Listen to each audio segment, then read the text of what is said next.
लीलामय विग्रहाय हेमावदिव्य छवि सुंदराय तस्मै महाप्रेम रसोप्रदाय चैतन्य चंद्राय नमो नमस्ते।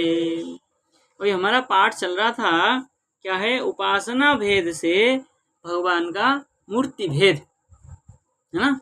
उपासना के भेद होने से मूर्ति का भी भेद हो जाता है, नहीं तो कोई भेद नहीं है।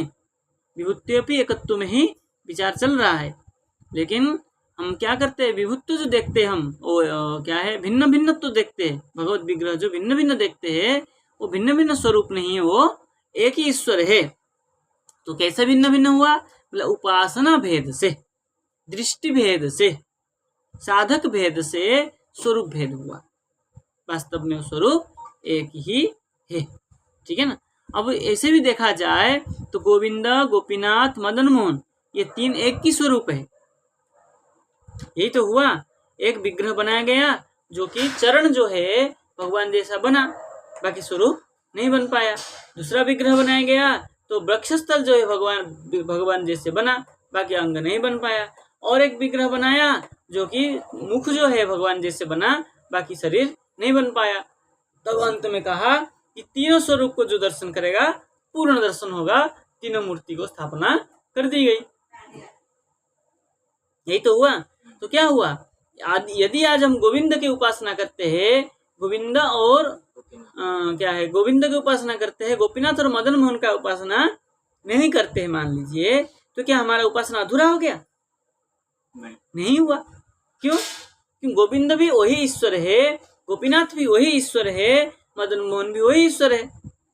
तीनों में ईश्वरत्व ने ईश्वर तो एक ही है। अब हम भगवान के चरण की सेवा करेंगे तो क्या सेवा नहीं हुआ? क्या भगवान के हृदय की सेवा करेंगे तो सेवा नहीं हुआ? क्या भगवान के मुखारविंद की सेवा करेंगे तो सेवा नहीं हुआ?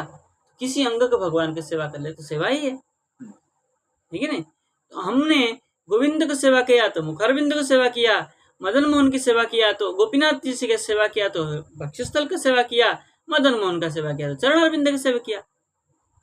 किसी का भी कर लो, है तो ईश्वर एक ही है। अब उपासक की भेद से क्या हो गया, स्वरूप भेद हुआ, बाकी ये तत्व तो एक ही है। उसी को सिद्धि करने के लिए, पुष्ट करने के लिए भागवत का श्लोक का उदाहरण लिया था। यत्तत् वपुरुभाति विभूषणायुधैरव्यक्त चिद्व्यक्त मधार यद्धरी बभूव तेनैव सवामनो बटु संपश्चतुर्द्रिव्य गतिर यथा नटः। इसी की व्याख्या में हम चल रहे थे। तो अब क्या कहा था, यथा नटः, जैसे नृत्यकार है ना, क्या करता है, बोले तत्र क्या है, अलक्षित स्वधर्म मात्र उल्लास अंशे। वहाँ जो अलक्षित अपने धर्म मात्र का ही उल्लास के अंश में, उल्लास मतलब आनंद की जो अंश है, उसमें दृष्टांत ले सह यथा नटः, ठीक है ना। उसमें दृष्टांत दे करके समझा रहे हैं जैसे नट होता है। तो कैसे समझा रहे हैं, नटोपि कश्चित आश्चर्यतमे दिव्या परम विस्मापिका गति हस्तकर रूपा चेष्टा यस्य तथाभूत सन् तेनैव रूपेण वैषम्यादिकं अनुरीकृत्यापि नानाकारतां यथा दर्शयति स्वर्गे नटो वा दिव्य गति। ठीक है ना।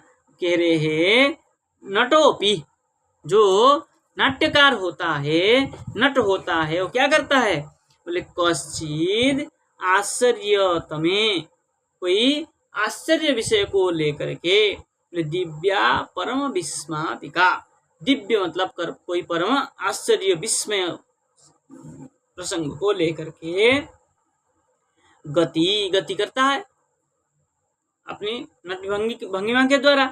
तो क्या करता है, बोले हस्त कर रूपा चेष्टा, हाथ और पैर, हाथ पैर की हस्त कर, हस्त भी वही अर्थ में, कर भी वही अर्थ में, है ना, मतलब हाथों से कुछ, हाँ हाँ, क्या है, गतिर हस्त, कर रूपा चेष्टा यस्य तथा भूत। तो क्या करता है, हाथों को हिलाते हुए, शरीर को हिलाते हुए जो चेष्टा करता है, क्रिया करता है, यस्य तथा भूत सन, है कि नहीं, ऐसा करते हुए तेनैव रूपेण, है ना, उसी रूप के द्वारा, वैषम्यादिकम अनुरीकृत्यापि, है ना, अनुरकृत्यापि, उस जो विस्मय वाक्य को नहीं कहते हुए भी, उरकृत्य मतलब प्रकाशित नहीं करते हुए भी क्या कर देता है, हस्त और शरीर की भंगिमा के द्वारा वो क्या कर देता है, उसको व्यक्त कर देता है, करता है ना व्यक्त। ये अनुरीकृत्य, उरीकृत्य मतलब व्यक्त करना, अनुरीकृत्य मतलब अव्यक्त, व्यक्त नहीं करते हुए भी, नहीं कहते हुए भी, नहीं कहते हुए भी क्या कर देता है, विस्मय वाक्यों को अपने मुख की, हाथों की, पैरों की भंगिमा के द्वारा बता देता है। ठीक है ना, समझ में आया। ऐसे ही नानाकारताम यथा दर्शयति, नानाकारता अनेक कार्यों को ऐसा दिखा देता है नट, है ना।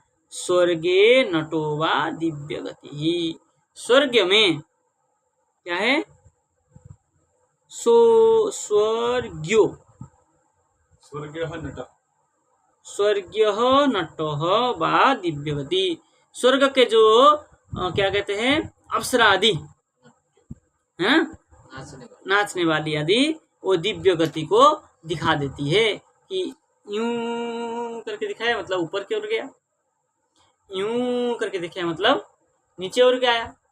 ये जो गति को, ये जो यूं यूं यूं करके दिखाया, तो सर्प गति को दिखाया, कुछ बोला तो नहीं,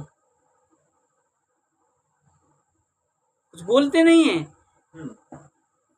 यूं करके दिखाते हैं मतलब ऊपर की ओर चला गया, यूं कर देते हैं मतलब नीचे की ओर गया, यूं यूं यूं यूं करके गया मतलब सर्प गति से गया, टेढ़ा गति से गया, है कि नहीं। मुख को हंसते हुए कहा तो आनंद हुआ, मुख को सुखा दिया तो क्या हुआ, दुख से गया।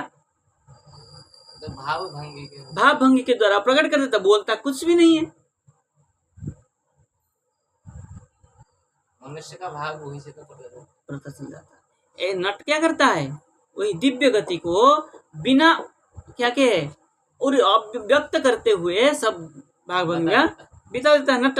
ऐसे ही ततश्च तद अनुकरणम, ऐसे ही तद उस स्वरूप को अनुकरण करते हुए तस्या अत्यंत तदाकारमेव भवति, ऐसे ही मनुष्य क्या करता है, अपने भगवान के स्वरूप को चिंतन करता है।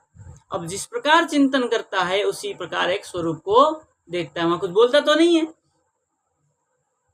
चिंतन में कोई कुछ बोलता तो नहीं है, तो उपासना के चिंतन के द्वारा वो एक स्वरूप को आंकन कर देता है।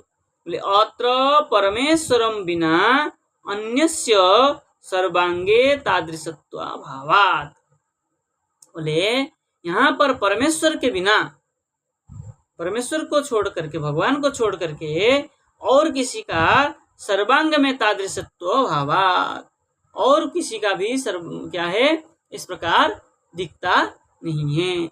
न तो दृष्टान्ते खंडत्व दोष, बोले इस प्रकार दृष्टांत में खंडत्व दोष नहीं है, ये प्रसज्जनीय से समझाने के लिए कहा है। यथा भक्षित कीट परिणाम लाला जात तंतु, ठीक है ना, बोले भक्षित कीट परिणाम, ये क्या करता है, जो कीट है क्या करता है, कुछ भी खाता है, खा के क्या करता है, बोले वो लाल, लाल मतलब जो मुंह से वो गिरता है, उससे क्या करता है, जात तंतु, तंतु को उत्पन्न करता है। मकड़ी, तंतु मतलब वो जाला, जाला उत्पन्न करता है कि नहीं करता है, हाँ वो मकड़ी, हाँ मकड़ी, ठीक है ना। तो क्या वो तंतु खाता है, क्या क्या करता है, लाल, हाँ, बोले भक्षित कीट परिणाम, कीट को भक्षण करने के लिए क्या करता है, जाल बिछाता है।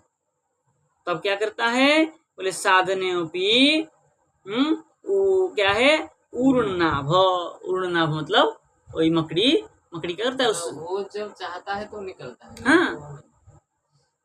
तो जब भी लाल उसको निकलता है, ऐसा ही होता है ना। नहीं वो चाह करके निकालता है, और क्या करता है, वो दो कार्य के लिए निकलता है।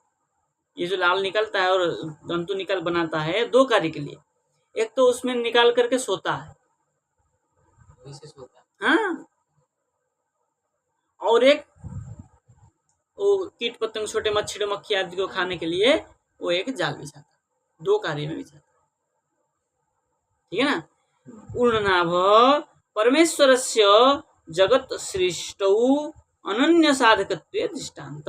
ऊर्णनाभ जो होता है परमेश्वर के, भगवान के सृष्टि कार्यों के ऊपर दृष्टांत है, ठीक है ना। क्या करता है, अपने शरीर से ही वो तंतु बनाता है और अपने शरीर में ही लीन कर खा भी लेता है वो, जो बनाया उसे। हाँ। भगवान क्या करते हैं, अपने शरीर से ही जगत को सृष्टि करते हैं और प्रलय करके अपने शरीर में ही लीन भी कर देते हैं। इसलिए इस प्रकार दृष्टांत भी यथोर्णनाभिहृदयात् इत्यादि तद्वत्, ठीक है ना। तदेवं श्री ब्रह्मणापि सर्वरूप सद्भाव अभिप्रायेण एवं उक्तम। ब्रह्मा जी ने भी इस प्रकार अभिप्राय से सर्वरूप सद्भाव, जितना भी भगवान का रूप है वो सत्स्वरूप है, इस अभिप्राय से कहा है। क्या कहा है, तुम श्लोक को पढ़ के रुक देते हैं। तुम भक्ति योगो परिभावित हृत सरोज आस्य श्रुति क्षितपथो ननुनाथ पुंसाम यद्वद्धिया सौरगाय विभावयन्ति तत्तत् बपु प्रणय से सदनुग्रहाय। ये ब्रह्मा जी ने कहा है, ठीक है ना। कहाँ कहा है, तृतीय स्कंद के 9वां अध्याय में कहा है। इसको व्याख्या हम कल करते हैं, सम टाइम हो गया है, ठीक है। जय जय श्री राधे।